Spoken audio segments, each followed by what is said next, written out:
Let's get back to this cheddar. Turn up in your hustle when your life gon' get much better. A real boss turn all his L's to a blessing. Life steady sending signs, but you never read the message. Welcome to the Hood Buddha Podcast. I'm your host, BP, Fam Life BP, Brandon, however you may know me.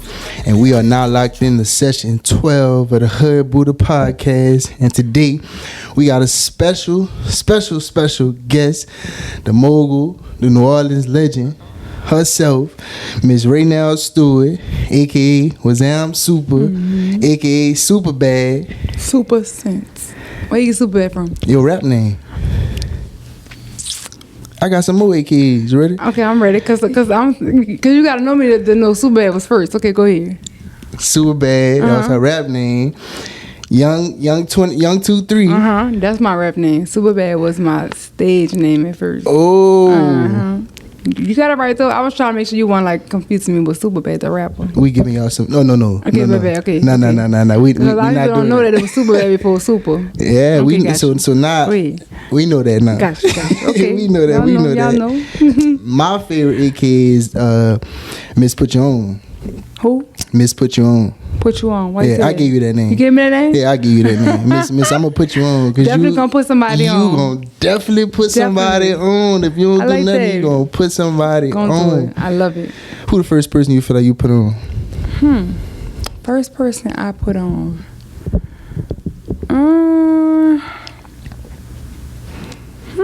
It's a weird question. I'm my camp. Yeah, and not necessarily, some people probably had traction already or some people didn't. I'm gonna say Judy. I'm gonna say Judy. Judy met me in 2014. She taught me about business, but I introduced her to social media. Like, she was already on social media, but she wasn't showcasing her personality. So I showcased her personality, and I showed how funny she was and how quirky she was, and I showed that side of her. So I'm gonna say Judy, even though she did all the work by herself. Before it's introducing her to social media, for sure, Judy. For sure. I like how you say that too, because you definitely, like I said, you definitely put people on, but you don't take full credit, I can't, yeah, right? I can't, right? And because a lot of people be like, oh, well, she's saying she put so and so on. No, you just giving the right credit. Yeah, for sure. Nah. I definitely introduced her to social media though. That's what's up. Yeah. You got her to get out there, that closed-in bag, letting her personality. Yeah, she branded herself. Yeah, because I feel like you understand that the best. People gonna buy into you. Not necessarily you, not necessarily the product you selling. Yeah, because once people like you can sell them anything. Right. Once they like who you are and the person you is and how you move, you could sell them water and they gonna buy it from you. So, I always say that. That's crazy. That's always say that. For sure. So I feel like you known for your personality and engaging with your fans. Definitely. How you feel about standing on that? Why is that so important to you? For me, it's important to me because I don't think my followers know how much they motivate me. Everybody's telling me how much I motivate them. Right. But if my followers didn't tell me how much I encourage them and how much I push them, then I wouldn't even be doing what I'm doing. I love feeling needed. I love feeling wanted. I love feeling like I make a difference to somebody. So if everybody is telling me I need your content, I want your content, I love what you stand on, I love what you speak about, I'm gonna do it more. Right. And me doing that more helps me so much. It helps me with my business. It helped me with branding myself. It helped me move how I move because I motivate so many people. So right. I like to stay personable. I like to stay, how I am. I engage with my following because I need it. Right. I need to talk to somebody. I need somebody to hear me. I need somebody to listen to me when I'm talking about my feelings. When I'm talking about my friendships, my relationships. I need that, so it's important to me. And I know it made me who I am. It made me become a millionaire. It made me become a brand, made me become an entrepreneur. So I need all that. And I'm going to stay like this for sure. That's crazy. That's a prime example of you being authentic and being yourself and showcasing your personality, because a lot of people be scared to say that. You know what I'm saying? Or feel like they too good to need or want something for somebody. Yeah. But in reality, we all need motivation. Most definitely. And each his own. Whatever your motivation is, cool. But if your motivation is damn, you say you need that from me. Okay, I like that. Then all right, not a pressure on me. Let me deliver. Yeah, let me fulfill that for you. Right. Yeah, that's how I feel for sure. And that's what's up. Yeah. That's why you gonna stay winning, bro. Facts. In this world full of fake, we need some real. Like you need it. You need somebody that you can relate to. Like that's why they love you. That's why they love me. That's why they love you. It don't matter bro. how big I got in life. Like we doing the same shit. It Right. don't matter if you done it before me, after me, but we doing the same. Like we going through the same life experiences. Right. That's why I'm always showing it. And I feel like that's kind of what's missing with like these influencers and, you know, famous people and celebrities. Is like you showing one side, but you're not showing a relatable side. Like, you know what I'm saying? Like showing the whole side. Right. In reality, people go through real life shit. No matter where you at in life, you go through real life shit. You know what I'm saying? So I have a brand called Fam Life. Okay. And Fam Life, it comes from like, if you look at this logo, it's like a heartbeat sign. Okay. Right? And it says life. And it's like, and relate to our heartbeat go up and down with city that we live in, right? And I compare that to struggles. Like we're not living without struggles in life. Facts. Like we can't live without ups and downs. Facts. So metaphorically and physically, we can't live with ups and downs. And the fam part come from is like we all kind of family because we all got struggles. Yes. You know what I'm most saying? definitely. So I feel like that's my brand too. Like, man, like no, we go through shit. Like, you know what I'm saying? And it's okay to go through shit. It's okay. The problem is, and we were just talking about this off camera, the problem is people don't know how to get past going through shit or going through it and getting past it, talking about it, overcoming, and you feel like you admitting you going through shit, you feel like you got to stay there. And not necessarily true. At all. You know what I'm saying? At all. And I know you big on family. Oh, listen, I'm a family oriented person. Like I've been big about family because that's how I grew up. I grew up with like the family is first. Family is all you got. Like when the camera off, when social media shut down, and when everything all family is the last thing you got. So I'm super family oriented. Like I love kids. I love getting everybody children. I love bringing kids with me on vacations. I love the kids coming to my house because that's how I was when I was young. Right. I stayed by my auntie. I stayed by my grandma. I stayed by my mama friends. Like I was always at somebody's house. So I love that. And my son, when he was the only child for so long. So he needed company. So I'm like, well, let me get your son. Oh, you got a child? Well, let your son come by my house. Because my son loved having people around him. So now I got 2 kids now, but I also got stepkids. But now I need somebody to entertain my daughter. I need somebody to entertain my stepkids. So it's like, I'm super family oriented because I know, like, I was taught that, you know, it take a village to raise kids. Like, I can't raise my children by myself. You know, and I know nobody can raise children by themselves. So I don't mind helping. If I got to watch your kids for a few days, I don't mind that. Like, that's going to fulfill me. And that's going to fulfill you too. So I don't mind doing it. I'm super family oriented. I wish I had friends like you, boy. Cause boy, they be hesitating to get my little girl. Like, what? Man, I'm like, what? Like it's like pulling needles trying to get somebody really? to. Yeah, and it take a village, like you said. Yeah. But you know what? It's crazy because you say though, because that's where you come from. Yeah, that's how I was raised. That's how you was raised. So I feel like it was easy for you to pass that down. But a lot of people don't. Like a lot of people got the mindset like, fuck it, I'ma see it. A lot of like mamas, especially like black mamas, they feel like, oh, you know what? I can raise this kid by myself. I don't need nobody. And you feel you doing that for your ego. In reality, that's hurting your child. Like definitely hurting your child. Yes, that's hurting your child. It's really messing them up. So that's crazy. Even with all the success that you had, you still feel like that. You know what I'm saying? I still got all the kids over. From when I was in a 2-bedroom to the mansion. Man, I still got all the kids over. That's when crazy. I was living in a 2-bedroom, I had 10 kids at my house. Now I'm in a 2-bedroom and I got 20 kids at my house. Now I'm in a mansion and I got 40 kids at my house. Like it just gonna just get bigger and bigger because it don't matter like what house I'm in. Like the kids make my son happy. The kids make me happy. Like I'm everybody's CD. Right. So yeah, I don't mind getting nobody kids. You feel like that's your peace? That is my... Listen, I don't think people understand how kids around me... I love when I'm laying in my bed and the kids come bother me, come aggravate the piss out of me. I love it. Like, they come all in my bed, ask me all these questions. Like, as much as I yell at these children and tell them, like, don't eat my snacks, don't eat my stuff, don't go in my pantry without asking. And I always tell them, you ain't coming back in no more. And then they be back the next week. Right. Like, because I know I need you to be here. Like, you help me get through my days. Like, these kids really, like, with them loving on me, make me so happy. It make me so happy. Like, so I can't see me not having a lot of kids. Give you purpose? Yeah. I feel like I was here to be the neighborhood TD. Right. Like, I was here for that. I love it. That's good, though. Like, and that's good. Like, you got an outlet. Like, you know what your piece is, or you know what you can run to. Like, keep you grounded. Like, I see that. So you saying your family in your bed, huh? Because I seen, like, that's your happy space, right? Yes, listen. Listen, when I'm going through something, I'm gonna be in my bed. I'm not gonna leave out of my bed. Listen, I will sit in my bed for 3 days, no shower, no nothing. On my children. If I'm mentally going through something, my reset is me sitting in my bed for 3 days, watching TV. The only time I'm getting up is use the bathroom and getting something to eat. After that, I'm sitting in my bed. Like, my room is my peaceful space. Like, your home's supposed to be your sanity. That's supposed to be the place where you could run to when you don't got nothing. Like, your sacred ground. That's your sacred place. So my bedroom is where I seek my peace at.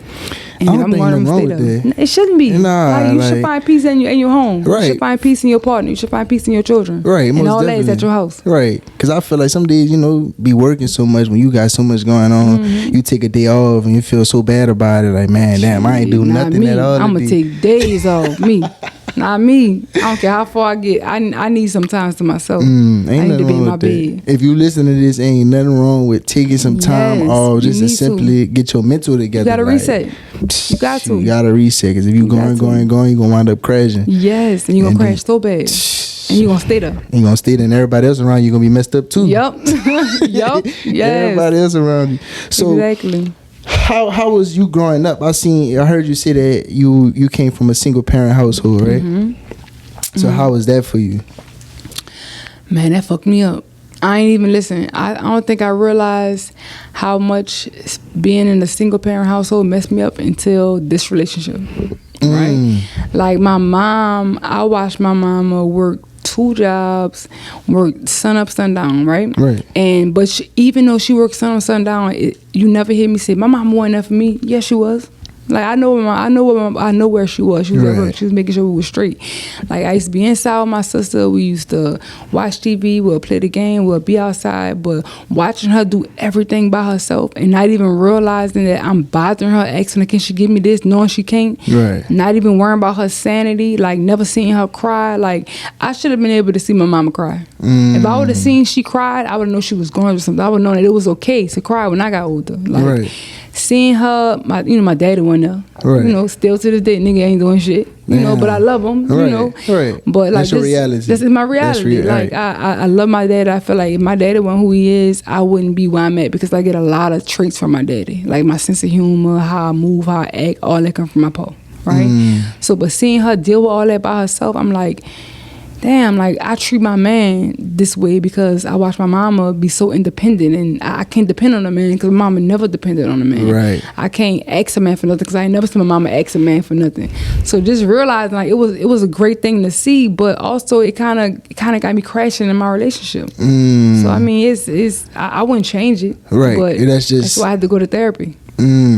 Oh, all right. So I want to touch on a few things you just said because I just had this conversation about how people got expectations of people. They expect something different of them. They showed you, who they are, but you're expecting something different just because they're having a transaction with you. And I also touched on recently how I learned this in my relationship that I had to understand where my partner came from to understand why she was doing certain things. And once I got to that point, I was able to be more patient and not necessarily justify it, but like, okay, if that's where you came from, I can't necessarily blame you. I gotta understand where you came from. And if you don't know or haven't acknowledged that part about you, how can I expect you to change it? You know what I'm saying? So it's crazy you say that, like, and that's true. Like, you gotta acknowledge parts in your trauma and your faults before you could give love to somebody else. Who's sleeping?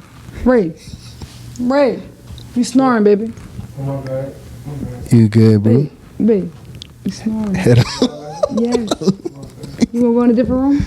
I ain't gonna I'm sorry. I'm sorry. You good. I don't want to be in your sound. Nah, you good. Nah, but yeah, it's just crazy because I feel like in the black community we don't acknowledge our trauma. Like we taught to be tough and keep it pushing. Just like how you said, like you never seen your mama cry, and because they feel like that's an act of weakness, or you feel like that's gonna tear you down, but it's really tearing you down while you trying to think it's making you strong. It's trying to hide it. So that's crazy that it took you this relationship to realize it. I'm 36. It took this relationship to realize I was bringing baggage from my childhood, like all this, and then expecting a man to be okay with it. Like And once I started holding myself accountable, I realized how patient he was with me. Like, he was super patient to see me having all these episodes of me crashing, these episodes of me like we wanna. The thing is, a black woman want a man to lead, but we never gonna allow the man to lead. Right.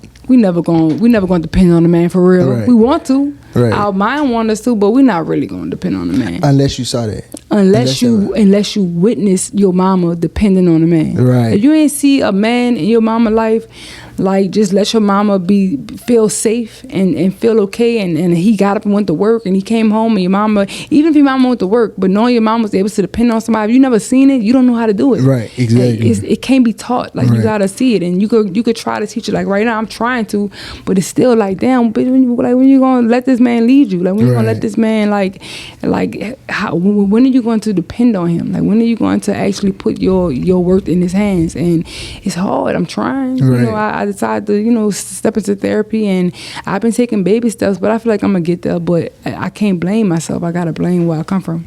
But you are 100 steps of other people. Definitely. 100 steps. Definitely. And it's so crazy because I went through the same thing. Like, I had to be extremely patient with somebody because they just haven't reached that step yet. Mm-hmm. And like you said, you 36, but it's people 60 who ain't reached that step yet. For sure. People who died who ain't never even seen. get there. They ain't never get Mm-hmm. there. You know what I'm saying? So that's good to. It's like how you say, like, it's okay to admit that, man, I need somebody to be patient with me till Right. I get to where I need to be. Yeah. Like, you know what I'm saying? But you also got to get to the step to where you got to realize, well, shit, it's some shit I need to work on. Yeah. Like, it's some shit I need to fix before I could get love properly. I gotta learn how to love myself or see what's up with myself. You know what I'm Exactly. saying? And people don't. They skip over that. Yeah. So I think they so. just You want feel the like, love. You feel like therapy got you there?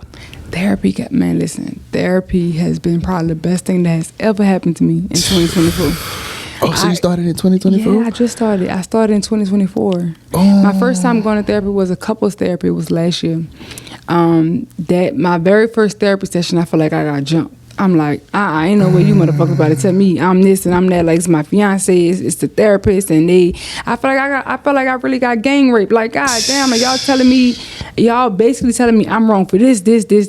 And then after so many sessions, I'm like, damn, I was wrong for this, and this. Like, Right. and it really took me, like, I've never been this patient in a relationship. I've never been this compromising. I've never been this, okay, I gotta hold back and I gotta wash my mouth. I gotta wash my hands. I gotta watch so many things. Like, and all this come from past relationships. Like, me fighting and me telling a man he a bitch ass nigga, that come from old relationships. Right. And that come from me feeling like a man ain't worthy because, bitch, I can't depend on you. Right. And if I can depend on you, then to me, you're not a man. Right. But I can't depend on you because I'm not allowing myself to depend on you. I'm not even allowing you to show me that I can't depend on you. So that was my bad, my fault, So it took me this year to realize that, damn, I really needed therapy all these years. Man, that's all these years so I needed crazy. First of all, congratulations to Thank getting you. the I therapy. appreciate Like, it. that's Most big. definitely. Like, it's life changing. It is. Man, it's so It's a life milestone changing. that every black person needs to hit. Oh my You got God. to, especially if you got daddy issues.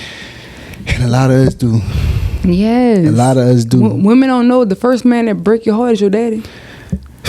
The first man that ever broke any black woman's heart is their daddy.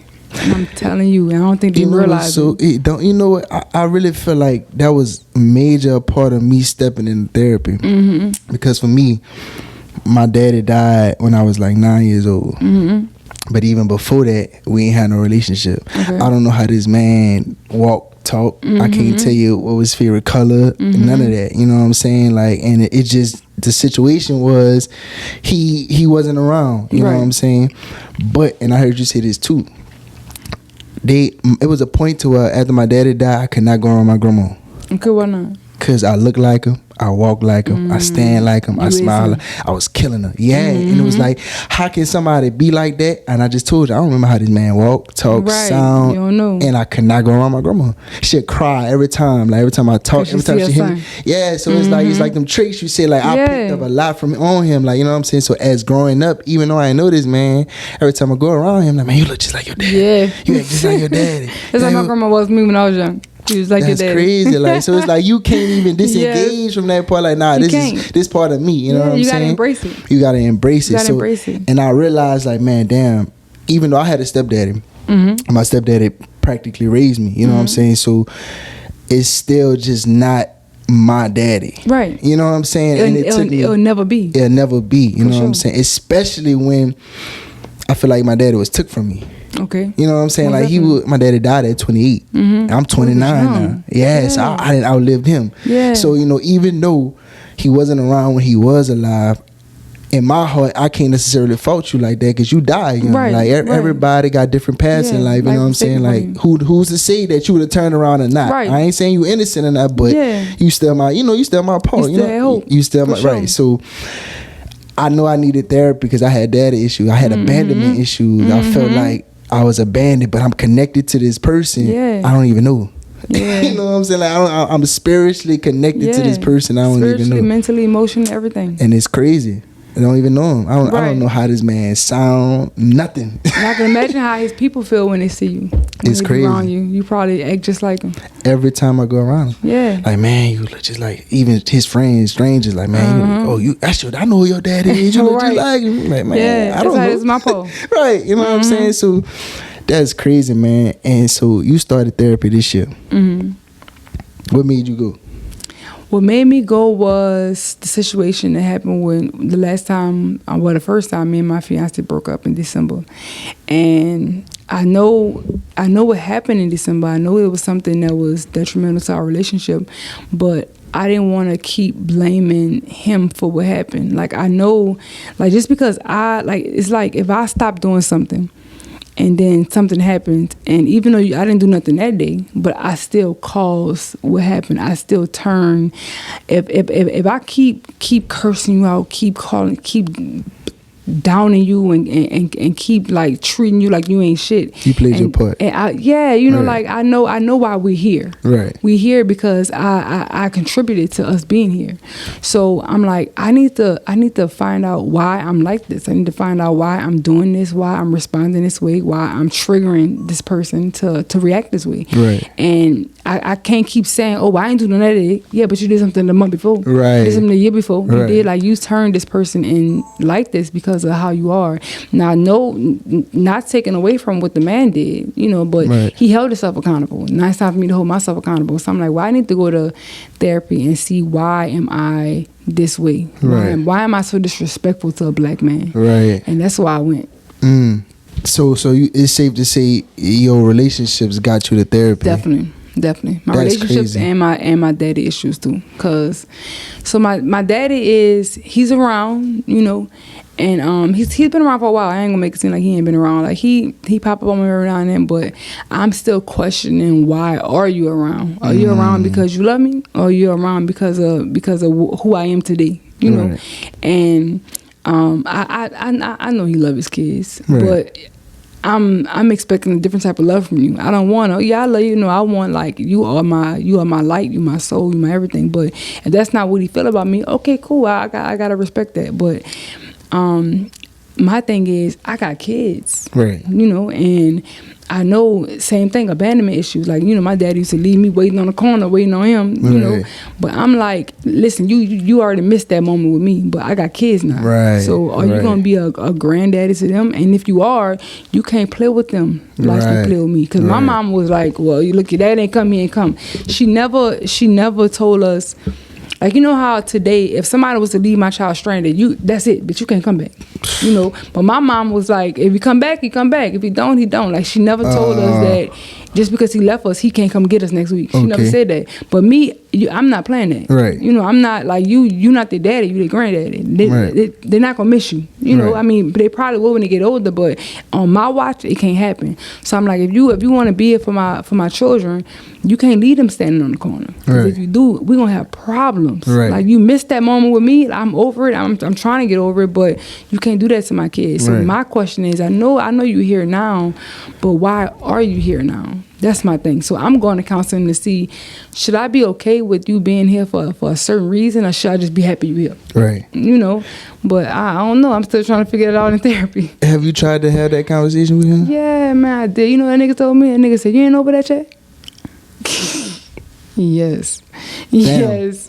Damn. No, bitch, I ain't over it. This that seeped into my relationship. Right. This that seeps into my friendship. This that seeps into like I'm harder on my children fathers because of this. Right. Because some shit you did that ain't had nothing to do with. Right. Like I'm not just that, but I had to realize I think I am cool with the bare minimum because my dad ain't do nothing. Like imagine your daddy not calling you, not coming pick you up, not remember your birthday, and then you'll applaud your baby daddy because you remember my baby birthday. Right. But that's the bare minimum. That's the bare minimum. You know, but I'm Right. happy because for my dad didn't even know that. So It's I'm a happy you step up. doing that. You Right. still a step up. So Right. I think I'd be so happy for the bare minimum because my dad didn't do nothing. So I had to start telling myself, do these niggas need to do more?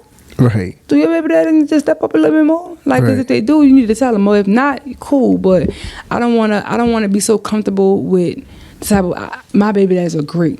Ain't taking none from them. They real dads, real fathers. Like they're amazing. But I don't wanna not question something because they doing better than my daddy. Right. You know. Right. So I'm asking that in therapy now. Like, should I question my baby daddy for doing this around my child because, or should I not question it because at least he's around my child. Right. You know. So Right. that's what I'm dealing with in therapy right now. You know, let me pick your head a little bit. So there's two ways with that, like how you say what your daddy response was, like you ain't over there yet. I feel like in so many of them cases, it's like again, who raised him?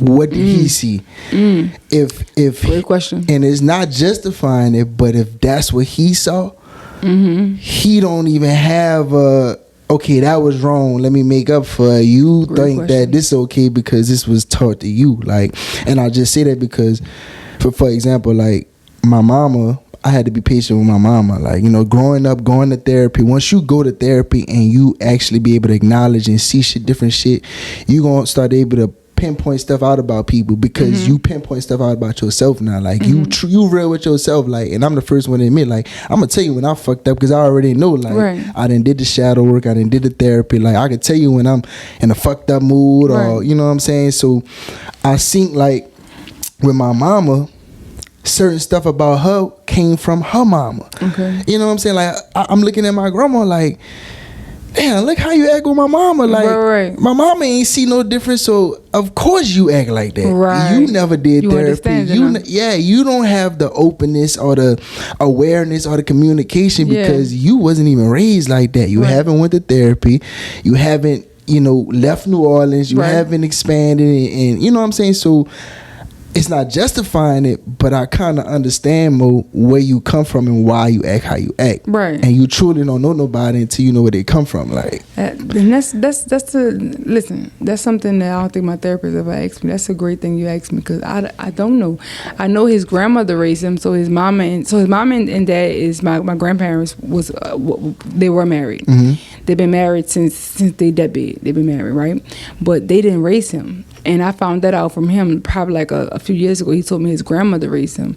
But I don't know if there was a man in his grandmother's house. So that's a great question. And then think about it. Like, if you was raised by your grandma, you was sent to the country, you was raising their meat. So if you was raised by your grandparents, how would you feel if your mama had more kids other than you with your daddy, and then they raised their kids, but then you would sit by your grandmother? So do you have abandonment issues? exactly. Listen to what you just, exactly. That's a great Exactly. question. I'm gonna ask them. I'm gonna ask that nigga. Because that's really, I never thought of that, and nobody has never even brought that to my attention. Like, now that I think about it, when he told me he was raised by his grandparents, so that means you wasn't raised by, even though your parents was married, you wasn't raised by them. So how did you feel? How did you feel? How when did that you was make a teenager, you feel? how did you, not being like I'm telling you, as more you go through therapy, you're gonna get to that point where like you're gonna take your emotion out of shit and be like, okay, this nigga spazzing out or cool. Right. Damn, but I did see his mom or how he raised, they do the same shit. You know what I'm saying? Like, Yeah. I learned that in my relationship. Okay. Like, I learned, again, like, going through therapy. I met my girl after therapy. Okay. So, going through therapy and stuff, it got me extremely patient with her. Extremely, like, being around her people. And I still, to this day, she be like, I don't understand why my mama, all of it do this, whoop. And I'm like, well, you remember how your grandma act? You Right. remember how they Right. was. Why are you expecting something different? Right. You know what I'm saying? You became Like, my therapist. You right, exactly. Like, and then she'll And that's tell you, so- like, you know, I got her to do therapy. I got her to do shadow work. Or it took me to get her to go to that point. Like, I'm not taking all the Right. credit from her, but like Right. it took, because I was not healed because healing. I was You was healing. healing stage. I feel like we don't never stop healing. You know what I'm saying? At So all. she caught me at a good time. You know what I'm saying? So she became more open and aware and started working on herself and started realizing why she had certain ways, this, that, and the third. And I had to tell her, like, man, well, listen to how you was before you got to that point. Right. You didn't Right. even know what you You was didn't doing. know, You didn't have the yeah. awareness. You know what I'm saying? So Yeah. don't expect more out of people that ain't even got there. Right. You can't. You can't. You can't. It's impossible. They're not on your healing level. Like, They they got not. to get there. So you got to be patient with them. And it's great over Like here. you was with her. Exactly. Okay, babe. So the same thing with once you take your emotions out of it, like, and again, it don't justify nothing because your feelings is still valid, but it's just like, why? Yeah. You know, like what's the reason? What's the logical reason? You Most know. definitely. So that's I think more men needs to be in therapy. they do. Men do everything through a woman. They do. A man feel like if a woman is in therapy, if she good, I'm good. If she go to the doctor, I'm clean. Right. If she like a man does everything through a woman. Right. Like a man would not do certain things because he know his woman did it. And if his woman did it, then he know that he could just, you know, if you straight, then I'm straight. No, nigga, you need your own therapy sessions. You need to go get checked yourself. You need to go get your checkups. You need to go to the doctor. You need to do all these things outside of me. And I don't think men be understanding that. And why? I don't know. I don't know. I can tell you why. Please tell me. Because men growed up for centuries saying, expressing your feelings, you a hoe. True. Crying, I you can a agree hoe. with that. I can agree with Talking that. about your feelings, you a hoe. You acting like a agree little with bitch. that. You acting like a little girl. So, and I'm talking about we could go back to the beginning of the time. Men was taught to put on this front to be tough, to be a man. To be a man is to be tough, not to express. Going to therapy for little bitches. Woo, woo. You know what I'm saying? So that shit got passed down. It Right. takes somebody to like for you going to therapy, and not saying you before that you didn't change your kids' life, but you going to therapy, you literally just changed their life forever. Definitely. Like mentally Definitely. just changed their life forever. Like, so they would never experience the mental and emotional trauma you did in that aspect anyway. Right. They're not going to experience that no more because it just took one person in the bloodline Right. to step up and change what was just keep getting passed Yeah. down, Yeah. passed down. So from my POV, in my opinion, that's my opinion, like men just stuck on what was or what they was taught and they think is okay. Like, you know Yeah. what I'm saying? In reality, nah. Like, and I think that come from parents too. Like, parents, I used to tell this to my mama, even as a kid, like, you know, she used to be, because I said so. And I'm like, why? Yeah, I stopped doing that. I don't like that. Like, don't tell me just because you say ain't good enough for me. Like, you know what I'm saying? I But, stopped doing that for sure. well, because what's this? That's not getting them nowhere. That's not getting a it child don't. nowhere. Children need to be able to express their feelings, Exactly. and parents need to be able to listen Exactly. without feeling disrespected. Exactly. Like I had to realize that too. Like you know, my son might be 15,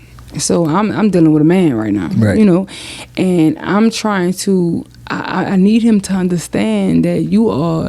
It don't matter where you come from. It don't matter who raised you. It don't matter anything. When you walk out my door, you are a black man. Right. And you're not gonna get the same love from home outside. You're not Right. gonna get the same reactions. You're not gonna get the same. You can't just think you could just go to somebody and expect anything. Right. Right. Nobody owes you anything. Like, of course, I'm gonna always coddle you. I'm gonna always be your mom, but you still a man. Right. You know. Right. And I'm trying to allow them to express themselves more. Like, and it took me to have my daughter. I always was super hard on my son because he a boy. You know. And I was the one saying, stop all that bitch ass crying. Right. You know. And I don't do that anymore. I ask you, why are you crying? Right. Because I want to know what's making you cry. What's making you so angry? You Right. know. So now I ask now, but I'm still trying to get. But it's a little different. I kind of raised him different from my daughter because, you know, my daughter got me at an older stage. I had my son when I was 21, 22. So we kind of grew up together. Right. You know. So. Right. I just need him to understand that when you leave my house, you are a black man, and that's it. That's it. They don't care if your mama got money. They don't care if your daddy is a hard working. They don't care about any of that. Right. So, and of course, that's still my baby, gonna always be my baby. But my fiance said me, you gotta stop babyifying him. Right. I'm like, how? Right. You know how? Because I want him to know.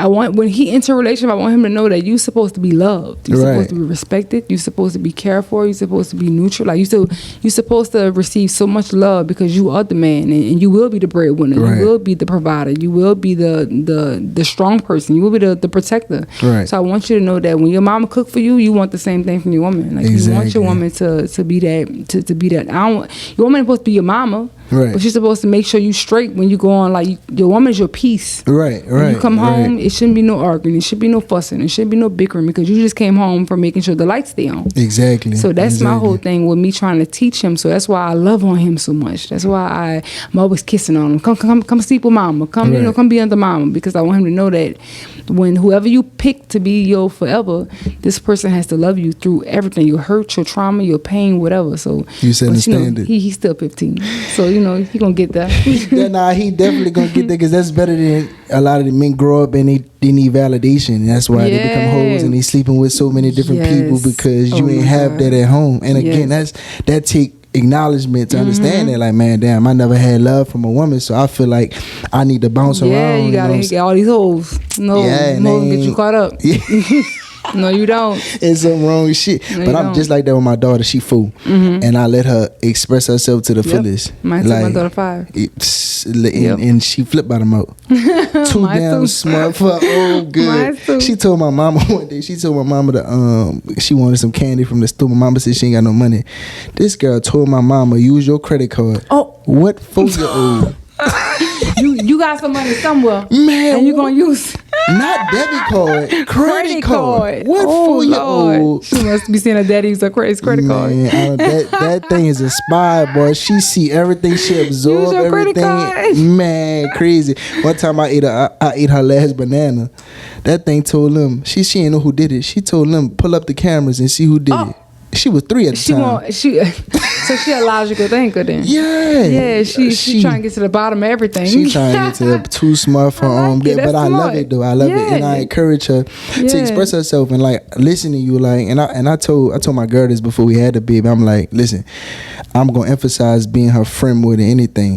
Like, you know what I'm saying? I know it's a boundary between that, but like I don't want you to be scared to come tell me something. It's supposed to be on that little boundary. Right. Like, you know, I was big on I'm not your friend, but I want you to come to me as if I'm your friend sometimes. Right. Like, of course, I don't want to hear about what girl you want to have sex with. Right. But when you're ready, I want to know, you know, if you need some pointers, or you need just some questions, or I want to be the person you come to talk about that. You comfortable with? Yeah, I had to make so many things comfortable with my son. Like, again, I got a 15-year-old. He about to be 15 next month, and my fiance was the one that told me you got to make things comfortable for him. Right. If you make him feel uncomfortable, he not gonna carry condoms. Right. Because you keep telling him, what you got a condom for? Fuck you got a condom for? And then when you don't carry him, you won't use him. Right. So then I'm going to have a grandbaby, and I don't want that. So I had to make I'm still trying to make things comfortable for him because, you know, he's a growing boy. And now, you know, he's curious about sex and he's curious about a lot of things. So I'm trying to be comfortable without making him feel uncomfortable. Right. But I am uncomfortable. Right, you know? I don't want to hear about you want to have sex. I don't want to hear that shit. But I want you to be able to come to me, so I got to put on my game face like, exactly. Oh, let me get ready for him to tell me he kissed her. Like, when he first told me kiss the girl, I was like, what the fuck you kissing for? But I'm like, he came to me and told me, so I'm like, okay, he trusts me with this. He trusts me with this feeling. He trusts me with this emotion. So I gotta be like, okay, well, just make sure you don't do it at school and make sure you know. So my fiance was the one that kind of prepared me for that. He told me, like, you know, your son might about to start having sex soon. I'm like, no, you're not. He was like, yes, he is. Right. You know, so I'm trying to make situations comfortable for him so he don't be out there loose. Or doing it behind your back. Doing it behind my back. So he don't be out there, you know, like having unprotected sex. Or just doing some wild shit. Or, you know, so I'm trying to be his friend too. Right. You know, about being his mom. My definition of friend is like, even if you did have unprotected sex, and you was scared, or I want you to be comfortable, come to me, like, so we can go to the doctor. Yeah, right. Yeah. Now I might tell you like you was wrong, but I'm not ain't gonna be my focal point with you. It's gonna be like, all right, look, you know better than that. Now we gotta go correct it. Right. Then we gonna talk about, you know, you should never did that shit. You know what I'm saying? Exactly. Like, but if I'm so hard up and I'm gonna whip your ass, never tell you. Yeah, never tell me. You never said me. You never tell me, and I feel like you don't parents want don't understand this. Yeah. That's why I was my mom. Mine's my mama shit. Man, let me tell you something. Bruh, and I learned that from being in school, bruh. Yes. Like, y'all keep sheltering them fucking kids, boy. I'm telling you, gonna the be first wild. light they get. They're going to be wild. Listen, I seen it. My mama did not shelter me, and I love her for that. She let us go out with 15 on bourbon. Mm-hmm. You know, I didn't start drinking until after I had my son. I never smoked weed, never done any drugs, and I feel like that's because my mama let me go out and see. I seen kids on drugs. I seen kids smoking weed. I wasn't curious about, well, how did being high make you feel? I was never curious because I seen how high make somebody. I seen you looking stupid. Right. You know, my mama never sheltered me, so I seen it. Like, I'm glad she did that for me because everybody that was sheltering their kids, had children, and while we were still in high school, had got 3 and 4, 5 kids by all these different people because y'all sheltered them kids. Right. Like, I wasn't sheltered. You know, Right. I got a son at 21.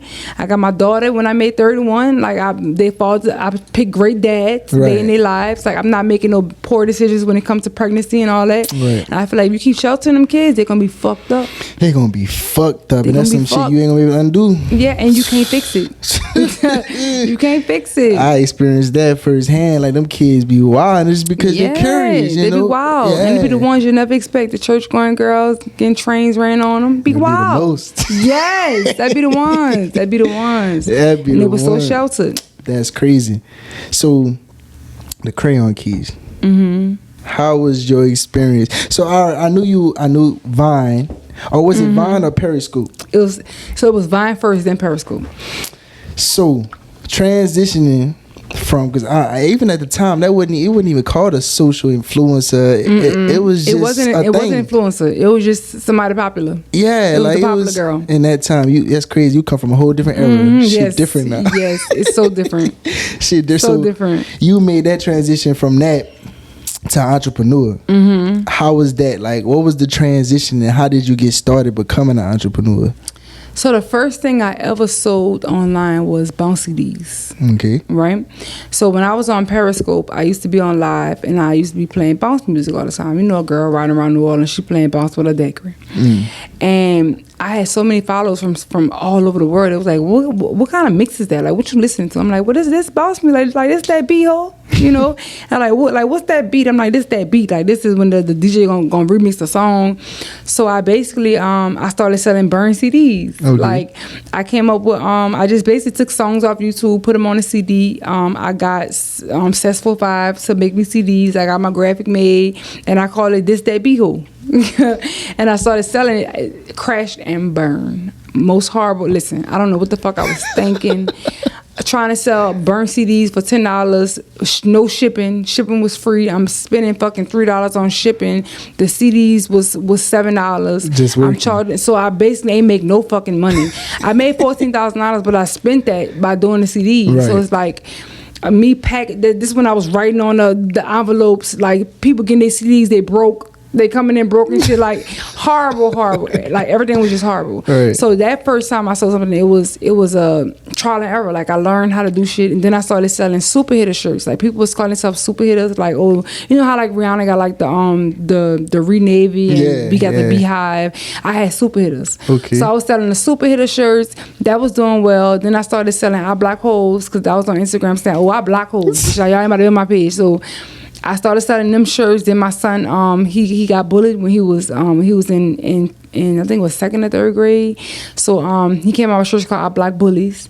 So we were selling T-shirts. That was I think from that, the I Block Bullies thing, I think we made like $150,000 in selling T-shirts. So that was my really first successful entrepreneur job, right? And that went well. I was actually shipping stuff out my washroom. I turned my washroom into an office, and my friends would come help me, ship my stuff. And a crown case came about because I used to be on Periscope, and I was doing my makeup. And by me getting booked so much, I had to find an MUA in every city. And MUA was charging like $100 to come try. I'm like, ooh, bitch, yours. So I'm like, well, I'm about to learn how to do my own makeup. Get on Periscope. I'm learning how to do my own makeup. I'm messing up. Everybody thought it was comical. I thought it was comical. So it kind of just started because everybody was like, well, what you doing? Anytime somebody asks me what I'm using, what I'm wearing, what I'm this, I must try to start selling it. Right. Because if I'm wearing it all the time, I need to start selling it myself, because if my followers going to buy it, bitch, I'm tired of making everybody else money, and I wasn't making no money at the time. Right. So I'm like, okay, well, I'm about to start selling some. My 2 products was eyebrow gel and highlighter. I was only coming out with 2 products, right? And then I said, well, let me add some more stuff to it so I could, sell more. So when I first launched 2017, I launched with 7 products. And that first day I launched was June 1st. I made like $33,000. And to me, that was like, oh, bitch, I'm rich. Bitch, I got money. Bitch, you hoes could never, right?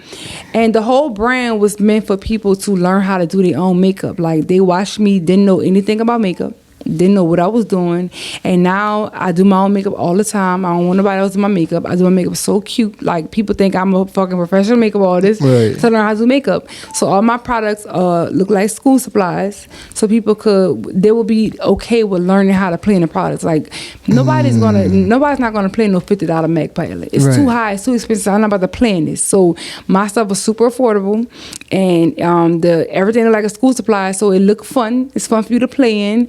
But it's professional products. It's like professional people could use it. And so it's made for amateur makeup users, but it got professional use to it. So that's how the brand blew up. And I use people, how I got the business out there was I already had a large following. Right. So I reached out to underdog MUEs.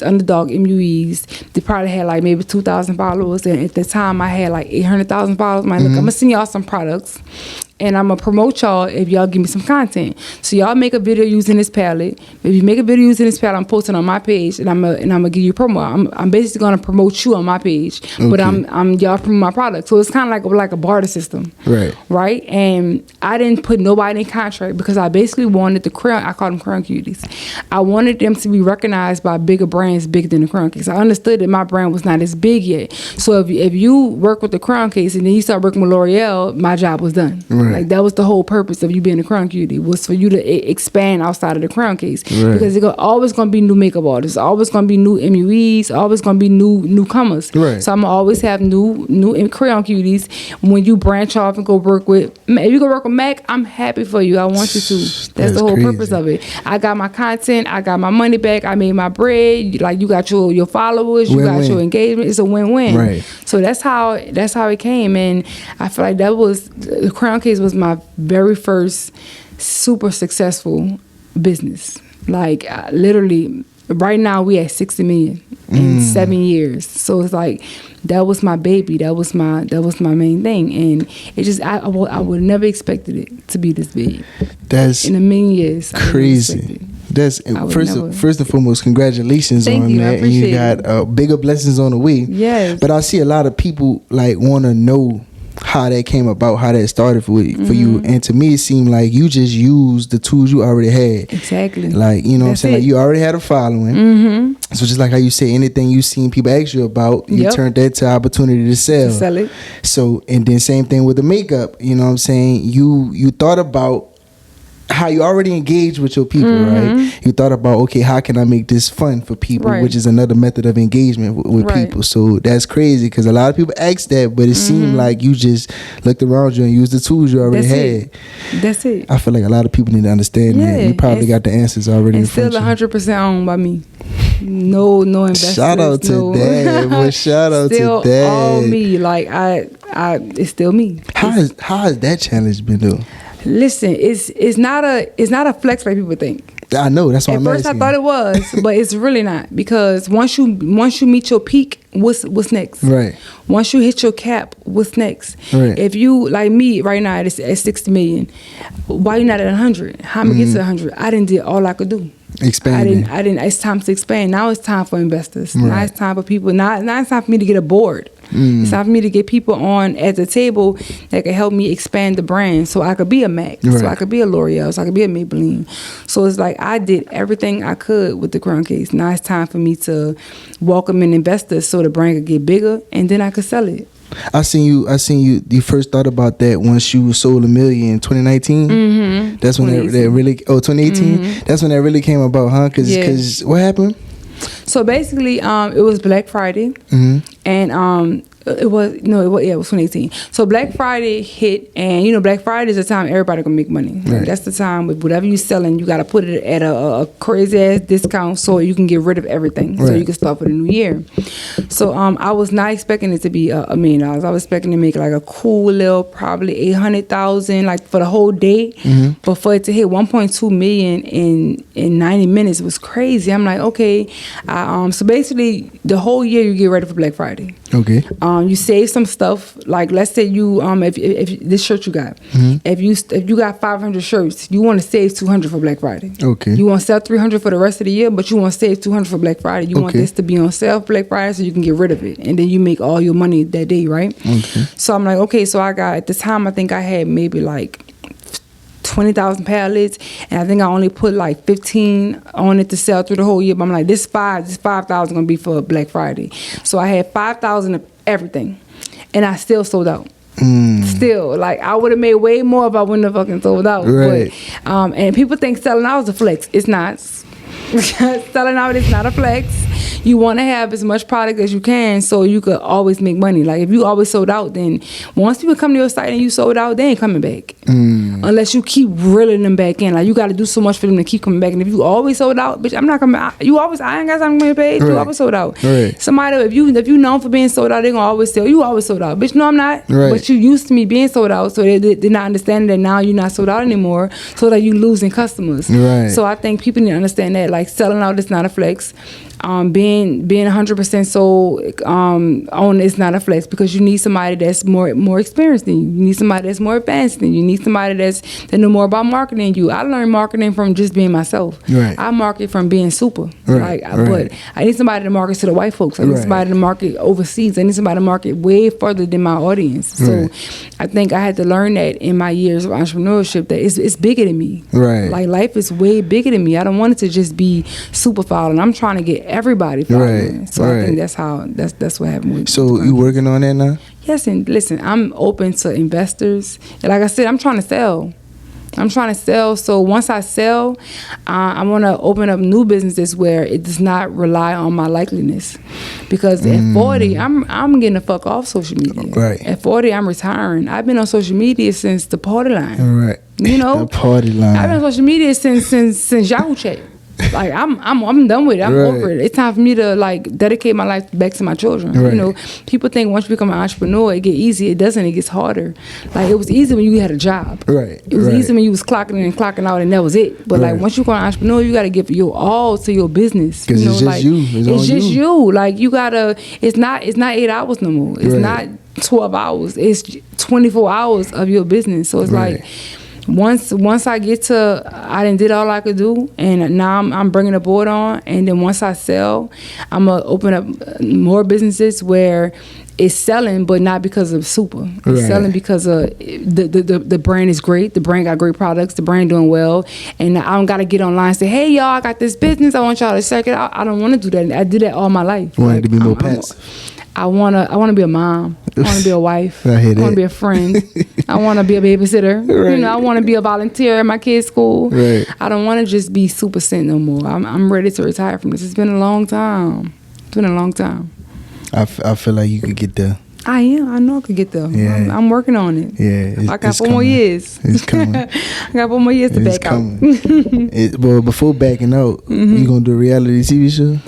Listen, we've been, they hit me up for reality TV way in like 2016, but they keep trying to create a reality for me. Like my life is lit enough. My life is controversial enough. Like if you allow me to be myself and you allow me to showcase my real reality, I don't mind doing reality TV.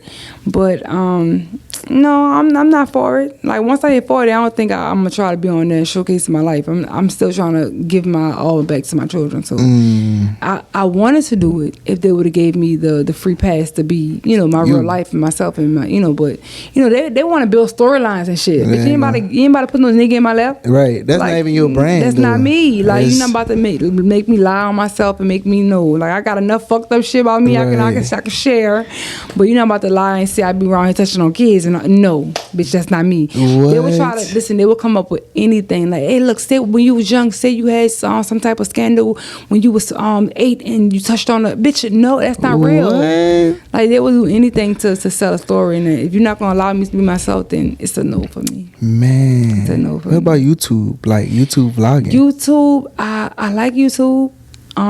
You know what's paying the most money right now? What? Snapchat. You know what? Snapchat. You're not the only person I heard that from. Snapchat is paying the most money. for influencers, for businesses. It's not even YouTube. YouTube was always the most. It's not YouTube no more. What? And streaming, of course, like Twitch and all that. Right. But if you want to just post, go about your day and then get off, Snapchat. Snapchat is paying you because basically brands like Nike, brands like are running ads through Snapchat, and if they run an ads through Snapchat, they need somebody to see their fucking ads. They're paying, they're working with big companies, so they are paying influencers to do all this content so they can bring everybody back to Snapchat, so they can keep getting these big ad moves with these big companies. Right. So and they paying. Right. Listen, they is paying. Damn. Listen, I had to start a whole new business for just Snapchat. I had to, because you got to pay taxes on it. So I had to start a whole new EIN number for just Snapchat because they paying so much. Like, ain't no way you got to file it. You have to. I need to look into that. You got to, because podcast is heavy on Snapchat. Heavy. You better get your ass on them. I'm going to send you a link. I got you. I got you. That's going to work. That's going to work. So I like to ask everybody, what's the 1 through 10? How are you mentally doing? Oh, 1 through 10. I'm going to say a good 6. A good 6. 6. And 6 because I'm not where I want to be mentally with. I really want to just relax. Like, I've been in entrepreneurship. Like I said, people think entrepreneurship started for me with the Crown Case, but it didn't. It started for me in 2014. So I'm ready to just relax and really, like, be a partner, be a mom, I want to show up to all these things, but I can't because I got work, I got bookings, I got podcasts, I got this, I got that. Like, I got so much going on where I got to keep my name popping. I want to be able to not worry about if Super name is popping. I don't want to worry about, like, Super got this coming out, Super got this. I don't want to worry about that anymore. I just want to show up for my kids. I want to show up for my man. I just want to, so I'm going to be mentally straight once I'm resting. Right. Once I get, to that house and it's just me and my kids and I'm waking up in the morning. Like, last year, I really enjoyed getting up every morning, bringing my children to school. It was so, listen, and peace. I did all that on Snapchat and got paid to do it. Shit. Like, but I was already doing it. So I really enjoyed, like, waking up, packing their lunch, and going by the uniforms, and then I got to pick them back up from school, asking about their day, because that's how it all started. Right. In 2015, it started with me bringing my son to school every morning, asking him how his day was. That's how it shit started. Right. So it's like now that I can get back to that without worrying about setting the camera up and, like, let me record. No, say it again, do this again. Like, I've done that for years. I'm over it. Right. So I'm gonna be mentally straight once I'm retired from social media. For sure. So that's your piece. Like, your piece is to just actually sit back and do. Yes, I ain't gotta worry about hitting the record button. So what's the progress getting towards that? Like, so the progress getting towards that is, like I said, starting multiple more businesses where it don't rely on SupaCent. It don't rely on was I'm super. Don't rely on my likeliness, and it just rely on just selling. It relies on, and I got a partner. I'm gonna have partners. I'm gonna have people that I could, we all sit at a board, make decisions. I'm not the only person making a decision. If I'm the only one making a decision, I gotta put too much time, too much work, too much effort. I need somebody to speak for me too, And same thing. Like, I already have businesses where I have partners, and those businesses doing just fine without me always showing up. So I want that. And I feel like the Crown Case is not that. The Crown Case is still relying on me. Right. So once this is out and not to make it feel like it's a burden, because it's not, but when I took a back seat to the Crown Case, I started noticing how sales was plummeting. Like, I started noticing how things was different because, damn, this business really relying on the likeliness of me. Right. So I don't want that anymore. This business is my baby, but when white folks start businesses, they sell them. Right. And then start another one and they sell that one. They're not trying to be like, this is my passion. They don't give a fuck about passion. Right. They give a fuck about white folks. Don't even really put the money in the business. They come up with an idea and they sell it.